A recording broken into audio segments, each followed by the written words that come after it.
Hello all, my name is Josiah Guthrie and I'm going to explain some of the choices behind my syllabus. The first portion, Pre-Contact to 1865, I arranged this in a chronological manner, and the reasoning behind this was to emphasize to students that the past does directly and indirectly influence the present by showing that political ideologies or social movements develop gradually over time. I think is crucial to understanding how history unfolds. I had 3 course readings for the first portion of the syllabus, and they were Eric Foner's Give Me Liberty. As I've become very familiar with this text over History 641, I've appreciated how Foner has kind of approached U.S. history from a very comprehensive perspective. So he has a lot of different methodologies going on in his book that I think are excellent for beginning students. The second choice was Daniel Walker Howe's What Hath God Wrought, which is one of my favorite books on the early republic, and also Howe has a comprehensive approach as well. So it's kind of, I think, scaffolding on top of Give Me Liberty. And the third choice was Team of Rivals by Doris Kearns Goodwin.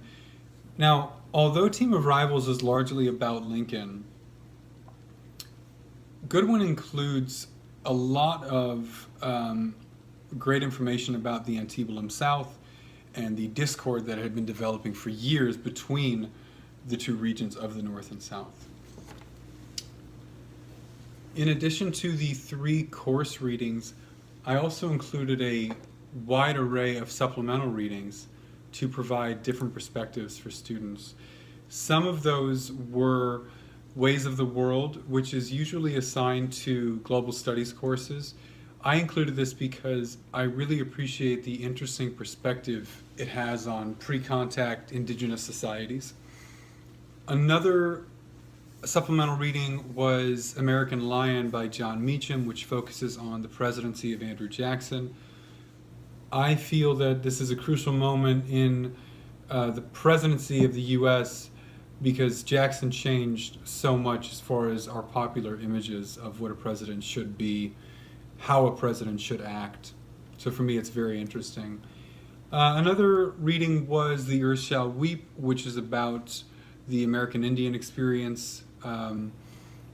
The 2 chapters I have students read are focusing on the Mexican-American War, so it's situated within the southwestern portion of the U.S. I had a final assignment which asked students to write an expository essay on an historical figure or an event that we've gone over in class. Students were asked to use 3 sources, 1 primary and 2 secondary. It's a brief essay because I was keeping in mind that this is an introductory level course and I wanted to keep it simple.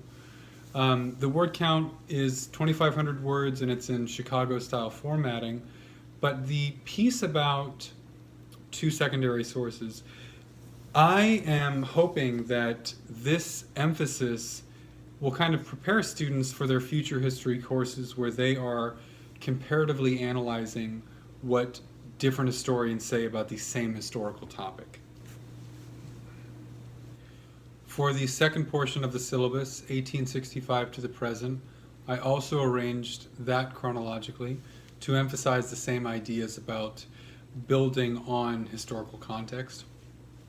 The 3 main readings I used for this portion were, again, Eric Foner's Give Me Liberty, for that comprehensive approach he has.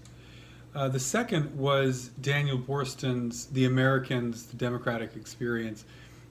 For me, it's a very unique perspective where he talks a lot about how technological innovation impacted the culture of the United States. So I almost use that more as a supplemental reading, but it's very exciting. And the third was a book called Opposing Viewpoints. It focuses on Reconstruction to the present. It goes as far as the war in Iraq, and I use that as a source for intellectual debate in class, which I think is always exciting. But like the first portion of the syllabus, I added a lot of supplemental readings as well. Things like Hannah Arendt's Eichmann in Jerusalem, when we discussed the Nuremberg war crimes, and a segment of the White Album by Joan Didion, who was an essayist in California in the 60s and 70s, just to show some changing social aspects of the 1960s and 70s. The final assignment, also for this portion, was an expository essay, asking students to write about an historical figure or event. Same framework of using 3 sources, 1 primary and 2 secondary. And again, keeping in mind that it's an introductory course, just wanted to keep that simple and have students kind of whet their appetite on future, historiographical approaches.